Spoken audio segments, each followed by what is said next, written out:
আসসালামু আলাইকুম বন্ধুরা, কেমন আছেন সবাই? আশা করি সবাই ভালো আছেন। আমি আলহামদুলিল্লাহ অনেক ভালো আছি। তো আজকে আমি কাঁচা পেঁপের পাকোড়া বানিয়েছি। তো কিভাবে বানিয়েছি সেটার ভিডিও আপনাদের সামনে শেয়ার করব। তো চলুন ভিডিওটি শুরু করা যাক। প্রথমেই আমি কাঁচা পেঁপেটাকে ছুলে নিয়েছি ভালোভাবে।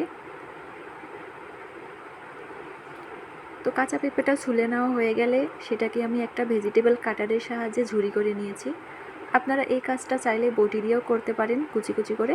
তো আমার কাছে এইটার সুবিধা মনে হয়েছে, আমি এই কাটারের সাহায্যে ঝুরি করে নিয়েছি। তো পেঁপেটা পুরো ঝুরি করা হয়ে গেলে, যেহেতু এটার মধ্যে পানি থাকে, তো সেই পানিটাকে ভালোভাবে চিপে নিই। তারপর এর মধ্যে পরিমাণ মতো পেঁয়াজ কুচি, রসুন বাটা, আদা বাটা, কাঁচামরিচ কুচি, লবণ, হলুদ দিয়ে আমি ভালোভাবে মেখে নিয়েছি এবং এর মধ্যে বেসন দিয়েছি এবং একটা ডিম দিয়েছি। তো সব কিছু দেওয়া হয়ে গেলে এগুলো আমি হাতের সাহায্যে ভালোভাবে মিক্স করে নিয়েছি।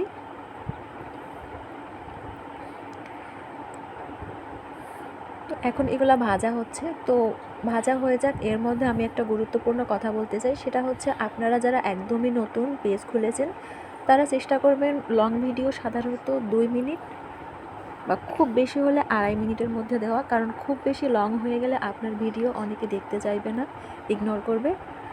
তো কেমন হয়েছে ভিডিওটা